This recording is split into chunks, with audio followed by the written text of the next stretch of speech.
Mandela etkisi nedir? Bir grup insan aynı şeyi yanlış hatırlayabilir mi? Şimdi size bir soru soracağım arkadaşlar. Monopoly oynadınız mı hiç? Eğer cevabınız evet ise üzerinde yer alan kurgusal Monopoly adamını bir hatırlayın derim. Bu adamın sizce gözlüğü var mıydı? Eğer evet diyorsanız yanılıyorsunuz. Gerçekte Monopoly oyun kutusunun üzerindeki kişinin gözlüğü aslında yoktur. Şu anda Mandela etkisini deneyimlediniz. Konuyla ilgili araştırma yaparsanız internette birbirinden ilginç yanlış hatırladığımız bilgilere erişebilirsiniz. Bunun en sık verilen örneklerinden biri ise Monopoly oyunu ile ilgilidir arkadaşlar.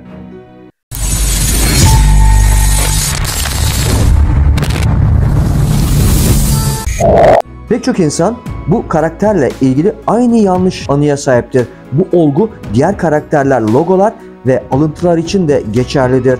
Örneğin Pokemon'daki Pikachu'nun kuyruğunda genellikle siyah bir uç olduğu düşünülür, değil mi? Ama bu da yoktur.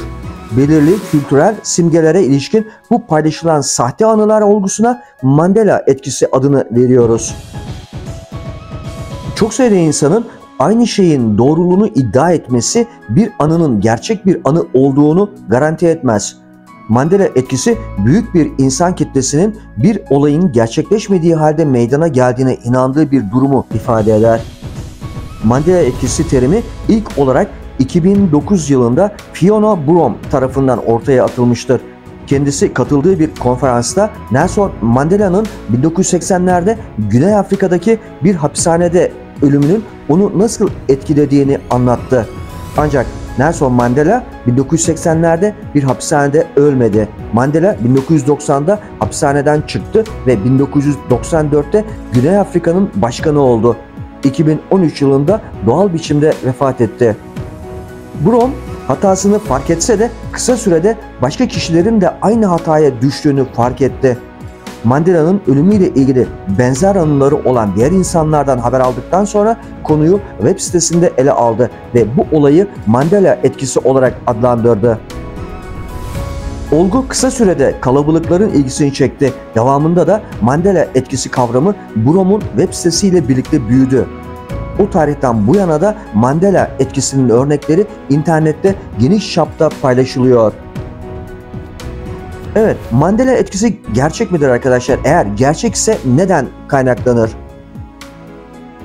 Mandela etkisi kavramı aslında bakarsanız çok uzun bir süre araştırmalara dahil edilmedi. Bunun nedenlerinden biri kavramı ortaya ilk koyan kişinin adının paranormal araştırmalar ile ilişkili olmasıydı. Bu nedenle Mandela etkisini bir hafıza olgusu olarak inceleyen çok az araştırma var. Yapılan birkaç araştırma da bunun gerçek bir hafıza hatası olduğunu ortaya koyuyor. Üstelik insanlar hatalarını fark ettikten sonra bile yine aynı hatayı yapmaya devam ediyorlar. Her ne kadar bu durum topluca oluşturduğumuz sahte anılar olarak tanımlansa da araştırmacılar arka planda tek bir evrensel neden olmadığını düşünüyor. Farklı görüntüler, farklı nedenlerden dolayı Mandela etkisini ortaya çıkarıyor gibi düşünülüyor. Ancak yine de bu tür anıların oluşmasına neden olma potansiyeli taşıyan birkaç faktör var. Her şeyden önce birçoğumuz anılarımıza güvensek de anılarımız çoğu zaman bizi yanıltma potansiyeli taşırlar. Bir şeyleri ne kadar iyi hatırladığınızı düşünürseniz düşünün, beynimiz sahte anılar olarak adlandırılan hiç gerçekleşmemiş olayların anılarıyla doludur. Anılar depolanan bilgilerin ve geçmiş çağrışımların etkisiyle kimi zamanlarda karmaşık hale gelir. Beynimiz tam bir anıyı aktarmak için ihtiyaç duyduğu tüm bilgiye sahip olmadığında hafıza boşluklarımızı zaten doğru olduğunu düşündükleri şeylere dayanan bilinçli tahminlerle doldurur. İşte o zaman hafıza geri çağırma sürecimizde işler karışır. Mandela etkisinin kesin olarak nasıl oluştuğu bilinmese de sahte anıların oluşumu konusunda yeterince çalışma yapılmıştır. Anılar aslında sadece nöron ağlarıdır. Otobiyografik anılar, yani hayatımızın anıları, beynin farklı bölümlerinin birbirine bağlanmasını içerir. Bu nedenle bir anıyı yeniden yaşıyormuş gibi hissettiğimizde, bunlar kokular, görüntüler, sesler, tatlar olabilir. Beynin farklı duyulardan sorumlu olan tüm bölümleri bu büyük ve karmaşık ağın bir parçası olarak görevlendirilir. Ancak sistem her zaman mükemmel biçimde çalışmaz.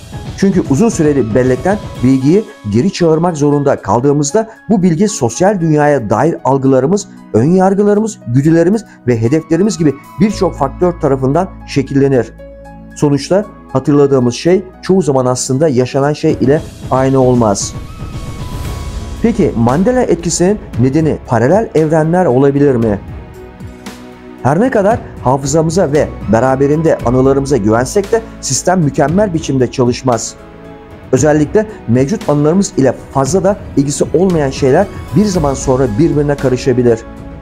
Birçok kişinin aynı hatayı yaptığını görmek de durumu daha da güçlendirir.